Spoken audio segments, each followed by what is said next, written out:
মঙলদৈত মুখ্যমন্ত্ৰী মহিলা উদ্যমিতা আঁচনিৰ চেক বিতৰণ ৩১,০১৭গৰাকী হিতাধিকাৰী মহিলাক চেক প্ৰদান দৰং চিকিৎসা মহাবিদ্যালয় নিৰ্মাণস্থলী প্ৰাংগণত মুখ্যমন্ত্ৰী ডক্টৰ হিমন্ত বিশ্ব শৰ্মাৰ কাৰ্যসূচী লগতে উদ্বোধন কৰিলে কেইবাটাও অভিলাষী আঁচনিৰ এমাহ দুমাহৰ পাছতেই মুকলি হ'ব দক্ষতা বিশ্ববিদ্যালয়ৰ বেদখল সন্দৰ্ভত গুৰুত্বপূৰ্ণ মন্তব্য মুখ্যমন্ত্ৰীৰ অসমত বৃহৎ পৰিমাণৰ ভূমি বেদখলকাৰীৰ কবলত অসমৰ প্ৰায় ২০ লাখ বিঘা ভূমি বেদখলকৃত হৈ আছে ১.৫ লাখ বিঘা ভূমি বেদখলমুক্ত কৰা হৈছে আজি তেজপুৰত উচ্ছেদ চলি আছে কাইলৈ পৰহিলৈ গোৱালপাৰা বৰপেটাত উচ্ছেদ চলিব ফেব্ৰুৱাৰীৰ পাছত বিজেপিৰ সমৰ্থন বাঢ়িব বুলি মন্তব্য কৰে ৰাজ্যৰ মুখ্যমন্ত্ৰীগৰাকীয়ে সকলোকে নতুন বছৰৰ শুভেচ্ছা জনালোঁ আমাৰ মঙলদৈ সমষ্টিৰ উদ্যমিতা অভিযানৰ ৩১,০৪৭গৰাকী মহিলাৰ মাজত আমি ১০,০০০ টকাকৈ বিতৰণ কৰিলোঁ লগতে আমাৰ মেডিকেল কলেজৰ অগ্ৰগতিৰো বুজ ল'লোঁ ১ ফেব্ৰুৱাৰীত মঙলদৈত আকৌ আহিম চিলাৰায় দিৱসৰ কাৰ্যসূচীত যোগদান কৰিম স্কিল ইউনিভাৰ্চিটি আমাৰ প্ৰায় ৰেডি হৈ আছে তেওঁলোকে এডমিশ্যন দিবও খুজিছে মই ভাবোঁ যে এমাহ দুমাহৰ ভিতৰত ই হৈ যাব আমি শেষ মুহূৰ্তত আহিছোঁ মঙলদৈ সমষ্টিতে সংৰক্ষণ মুক্ত আছে আৰু নৱপ্ৰজন্মই ইতিমধ্যে বহুকেইজনে পাব বুলি আপুনি ইতিমধ্যে এই বিষয়ে আপোনালোকে দিলীপ শইকীয়াৰ লগত পৃথককৈ আলোচনা কৰিব কাৰণ মঙলদৈৰ বিষয়ে তেওঁৱে ভালকৈ জানিব আৰু সংৰক্ষণ মুক্ত বা সংৰক্ষণ আমিতো চব একেই অসমীয়া মানুহ গতিকে আমি সংৰক্ষণ মুক্তটোত বেছি জোৰ নিদিওঁ সংৰক্ষণো অসমীয়াই সংৰক্ষণ আছিলে গতিকে SC মানেতো অসমীয়াই গতিকে আমি একেলগ হৈ থাকিব লাগিব ছাৰ গৰুকুটিৰ যিখিনি উচ্ছেদিত আছিলে মাগুৰমাৰীয়া চাম্পত সংস্থাপিত কৰা হৈছিলে কিন্তু ছাৰ কিছু বেলেগ মানুহ ছাৰ তাতে ছাৰ হেৰি আমি কাকো সংস্থাপিত কৰাৰ কথা নুঠে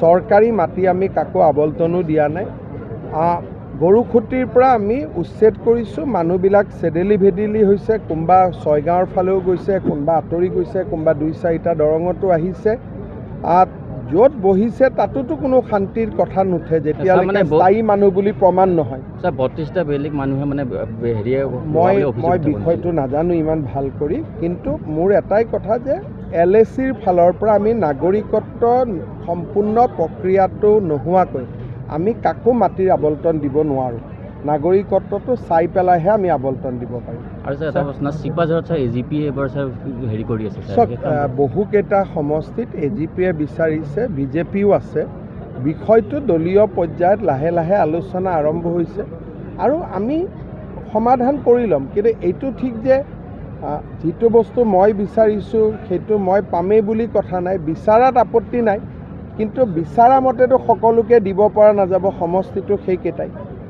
ছাৰ উচ্ছেদৰ আৰু কিবা পৰিকল্পনা আজিও তেজপুৰত এটা উচ্ছেদ চলি দৰঙত কিবা মানে দৰঙতো আছে মানে টোটেল আপোনালোকক মই কওঁ যে অসমত প্ৰায় ২০ লাখ বিঘামান মাটি আমাৰ এনক্ৰচমেণ্টত আছে লাহে লাহে আমি কৰি এতিয়া ১.৫ লাখ বিঘা পাৰ কৰিলোঁ এতিয়া আজি তেজপুৰত আছে ২ এদিনতে আকৌ গোৱালপাৰাত হ'ব বৰপেটাত হ'ব একফালৰ পৰা কাৰণ পুলিচো ইমান নাই ব্যৱস্থাও ইমান একেলগে সম্ভৱ নহয় গতিকে এখন ডিষ্ট্ৰিক্ট বা দুখন ডিষ্ট্ৰিক্টতে আমি এমাহত কৰিব পাৰোঁ তাৰ লগত হাইকোৰ্টৰ কেছ আদিও থাকে সেইকাৰণে আমি যিমান পাৰোঁ আমি কৰি গৈ থাকিম মঙলদৈ ৰাষ্ট্ৰীয় ঘাইপথ তাত বহুত বেদখলকাৰী আছে ৰাষ্ট্ৰীয় ঘাইপথটো এতিয়াতো 4 লেন হ'ব গতিকে এইবিলাকতো নিজেই উঠি যাব বাইপাছটো প্ৰায় সম্পূৰ্ণ হোৱাৰ পথতে আছে হৈ যাব আৰু 4 লেন হোৱাৰ লগে লগে ঘাইপথৰ দুইফালে যিমান এনক্ৰচমেণ্ট আছে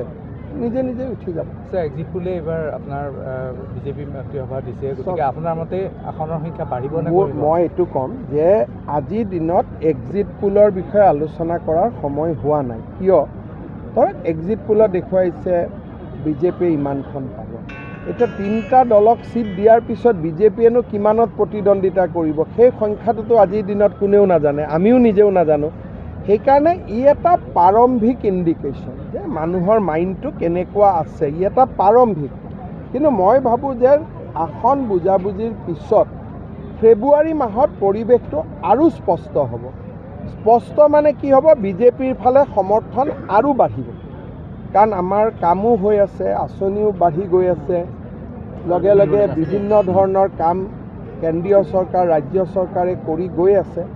ফেব্ৰুৱাৰী মাহৰ 20 তাৰিখ মানে আমি গৈ গম পাম যে আমি কিমান, কিন্তু এতিয়া যিটো দেখুৱাইছে মই ভাবোঁ যে সেইটো ন্যূনতম দেখুৱাইছে, অধিকতম যাবৰ কাৰণে আমাৰ বাকী আছে। ছাৰ অখিল গগৈয়ে কৈছে মানে 3 গগৈ লগ লাগিলে আপাৰত বিজেপিৰ আসন কমি যাব। তেনেকৈ গগৈ লগ লগা, কোনোবাই কালি ক'ব বুঢ়াগোহাঁই লগ লগা, কালি কোনোবাই বৰগোহাঁই লগ লগা, অসমত তেনেকৈ ৰাজনীতি নহয়।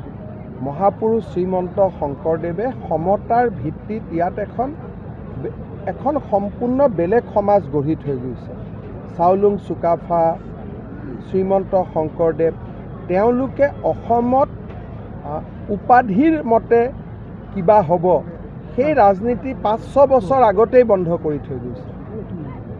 অখিল গগৈহঁতে বুজি পোৱা নাই যে এইখন অসম বেলেগ অসম, ইয়াতে এই ধৰণে ৰাজনীতি নচলে। কোনে কাৰ কাৰণে সমাজৰ কাৰণে কি কৰিছে, কোনে অসমৰ বিকাশ কৰিব, উন্নতি কৰিব, মানুহে এইবিলাক চাই ভোট দিয়ে। অখিল গগৈক যিদিনাখনে ইয়াত কোনোবাই ভোট দিব, ইয়াতো দাংগা ফাচাদে হৈ থাকিব। আজি নেপাল বনিব, কালি কিবা বনিব, তেওঁলোকেতো নিজেই কৈ থাকে যে আমি নেপাল বনাই দিম, বাংলাদেশ বনাই দিম। গতিকে অসমৰ উন্নতি ক'ত হ'ব?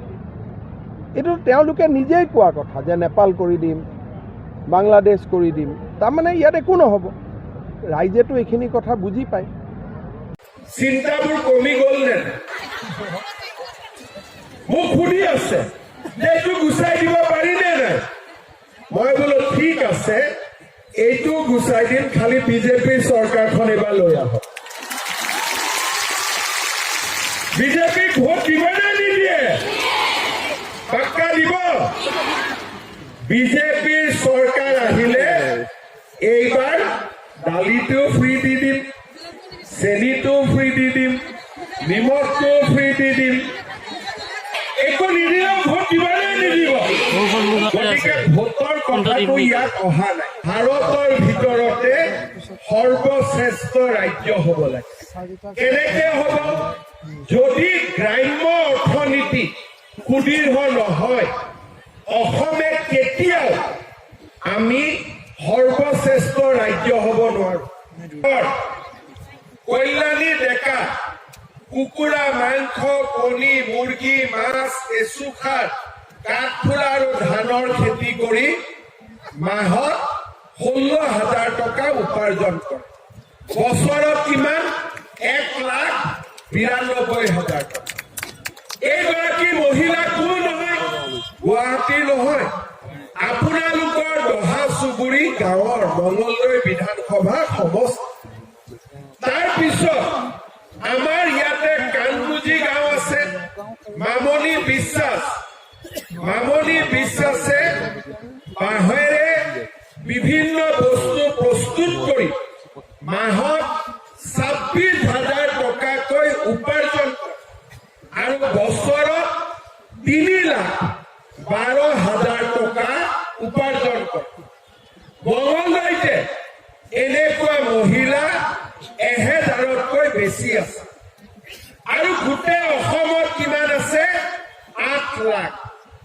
মোৰ সপোন, মই আপোনালোকক এই পুঁজিখিনি বেংকেদিও পঠাই দিব পাৰিলোহেঁতেন।